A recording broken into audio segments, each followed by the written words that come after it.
Bonjour à tous, c'est moi Sébastien Boudreau pour motocycliste.net. Aujourd'hui, petit truc vite fait, bien fait pour l'hivernisation de la moto. Comme vous pouvez voir, j'ai ma tuque sur la tête. Fait que commence à faire un petit peu frette, mettons, pour faire du bike. C'est pour ça qu'on va l'hiverniser. Ce que ça prend, c'est pas compliqué. De l'huile.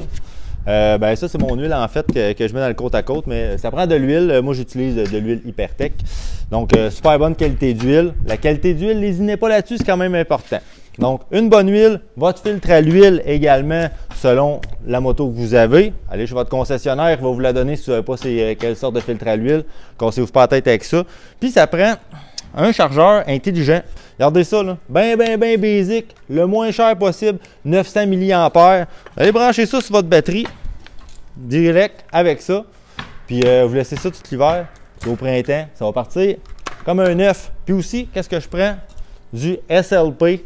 Ça, c'est un petit produit miracle. C'est Hypertech aussi qui font ça. Ça, sérieusement, ça vous prend ça. C'est hallucinant. J'ai dérouillé des cadenas qui étaient jamais dans la rouille depuis à peu près 10 ans avec cette petite affaire-là. Fait que ça sert à toutes les sauces. Puis je m'en sers aussi pour le remisage. Je vais vous dire pourquoi. Ça vous prend également du stabilisateur à essence. Ça coûte vraiment pas grand-chose. Quand vous regardez en arrière, ça vous dit exactement la quantité que ça prend par rapport au nombre de litres. Donc, juste savoir comment il rentre dans le réservoir, puis faites votre mix vous-même. C'est pas dangereux, il n'y a aucun problème à rouler avec ça dans votre machine. Donc, premièrement, qu'est-ce qu'on fait?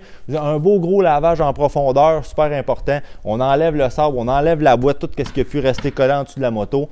Si c'est possible, avec un gun à pression, avec une bonne pression, on nettoie ça.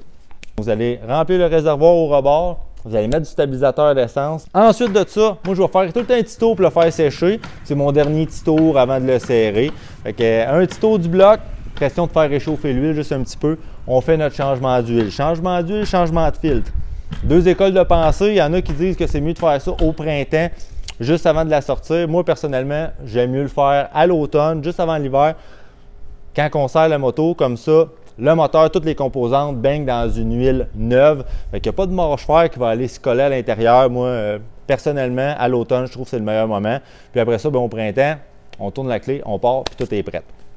Changement d'huile est fait, changement de filtre est fait, notre moto est propre, on est prêt à la serrer. Qu'est-ce qu'on fait? On surgonfle les pneus. Moi, je surgonfle les pneus tout le temps un petit peu. Je ne vous dis pas d'aller mettre 80 livres dedans, c'est pas ça. Là. Mais surgonflez-les un petit peu parce que l'hiver, avec le froid, bien, on va perdre un petit peu de pression dans les pneus. Surtout si vous le laissez à plat. Moi, personnellement, je vous conseille fortement d'acheter un jack, là, un lève-moto, appelez ça comme vous voulez. Question de soulever la moto de terre. Ça permet, de relaxer un petit peu la suspension. Ça détend la suspension. Les pneus ne touchent pas à terre, donc ça nous empêche de faire des espèces de petits flats. Là, si jamais justement ils se dégonflent trop, ça reste sur le ciment pendant 6 mois. Probablement, vous allez scraper 2 pneus. Fait que, ça coûte moins cher acheter un lift à moto dans ce temps-là. Donc, ce que je vous suggère, on surgonfle un petit peu les pneus, on lève la moto, on branche le chargeur intelligent sur la batterie pour l'hiver. Puis après ça, la moto est prête à faire dodo jusqu'au printemps. Si vous avez une toile pour empêcher la poussière, vous pouvez le faire.